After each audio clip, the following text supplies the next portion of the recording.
Hi friends, நான் இன்றைக்கி கொண்டு வர ரெசிபி என்னென்னா கொக்கோனட் ரொட்டி. இது தான் நாங்கள் யூஸ்வலாக ஒரே செய்கிற சாப்பாடாச்சு. இதை என்னத்துக்கு காட்டுறீங்கன்னு உங்களுக்கு யோசனை வரும். பட் இது சாஃப்டாக எப்படி செய்கிறேன்னு சொல்லி நான் உங்களுக்கு காட்ட போகிறேன். இது சாஃப்டாக வர்றதுக்கு 2 டிப்ஸ் இருக்குது. அந்த டிப்ஸையும் நான் உங்களுக்கு இன்றைக்கி சொல்லி தரப்போகிறேன். இந்த ரொட்டி ஹார்டாக வருதுன்னு எனக்கு நிறைய பேர் சொல்லிக்கிறாங்க. அப்படி இல்லாமல் சாஃப்டாக எப்படி செய்கிறேன்னு நாங்கள் பார்ப்போம். இப்போ இந்த ரொட்டி செய்கிறதுக்கு நான் 500 கிராம்ஸ் ஃப்ளார் எடுத்துக்கிறேன். நான் யூஸ்வலாக 500 கிராம்ஸ் தான் எங்களோட வீட்டு தேவைக்கு எடுப்பேன். அப்போ நான் இதுக்கு 500 கிராம்ஸ் ஃப்ளார் எடுத்துக்கிறேன். அடுத்தது ஸ்க்ரேப்ட் கோகோனட், ஒரு பாதியில் ஸ்க்ரேப் கோகோனட் எடுத்துக்கிறேன்.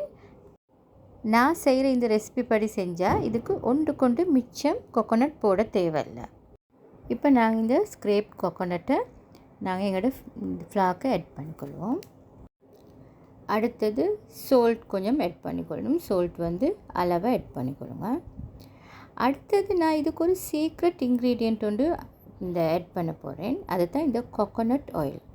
கோகோனட் ஆயில் ஆட் பண்ணினா ரொட்டி நல்லா மெதுவாக வரும், ஹார்டாகவே மாட்டிச்சு. இன்றைக்கு செஞ்சு மீதமாவினா அதை நாளைக்கும் தின்னலாம், அந்த அளவுக்கு சாஃப்ட் ஆகிக்கும். இப்போ இதை நாங்கள் யூஸ்வலாக எப்படி நார்மல் வாட்டர்லேயே நாங்கள் மிக்ஸ் பண்ணிக்கொள்ளலும்.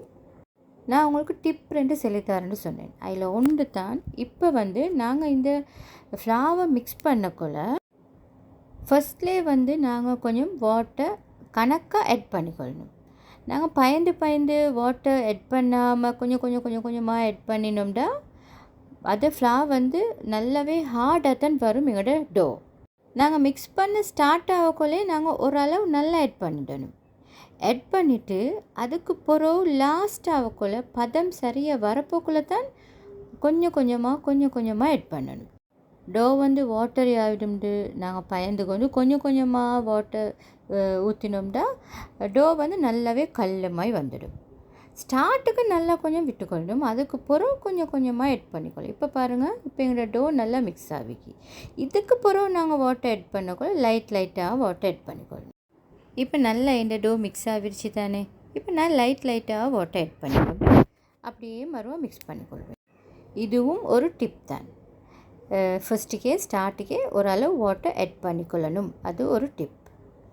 இப்போ பாருங்கள், இந்த டோ பதமாக வருது. இந்த பாருங்கள், கொஞ்சம் கூட வாட்டர் கூடவே இல்லை தானே, எப்படி நல்லா வந்திக்குன்னு பாருங்கள். இப்போ பாருங்கள், இந்த டோ நல்லா சாஃப்டாக வந்திக்குது. இப்போ நாங்கள் இதை டேபிள் டாப்பில் போட்டு நல்லா கொஞ்சம் 1 or 2 minutes நீட் பண்ணிக்கொண்டா ஓகே.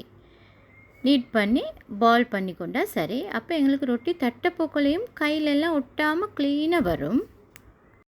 பாருங்கள், இப்போ இந்த கையிலையும் ஒட்டலை. இப்போ நாங்கள் இதை பால்ஸ்க்கு செப்பரேட் பண்ணிக்கொள்வோம்.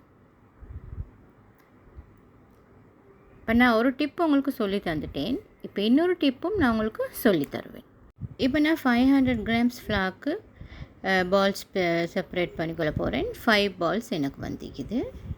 எங்கள் ரொட்டில் இருக்கிறவங்களுக்கு நல்லாவே போதும். இப்போ நாங்கள் இந்த ரொட்டியை செஞ்சுக்கொள்வோம். ஃப்ளார் பதம் சரியாக வந்துச்சுன்னு சொல்லி சொன்னால் ரோல் பின்னால் நாங்கள் எப்படியுமே ரொட்டியை தட்டப்போக்களையும் ஒரு நாளும் ஒட்டாது. இங்கே பாருங்கள், ஒரு சொட்டுமே ஒட்டுதில்லை, க்ளீனாக வந்துடும். இப்போ நாங்கள் இதை செஞ்சுக்கொள்வோம்.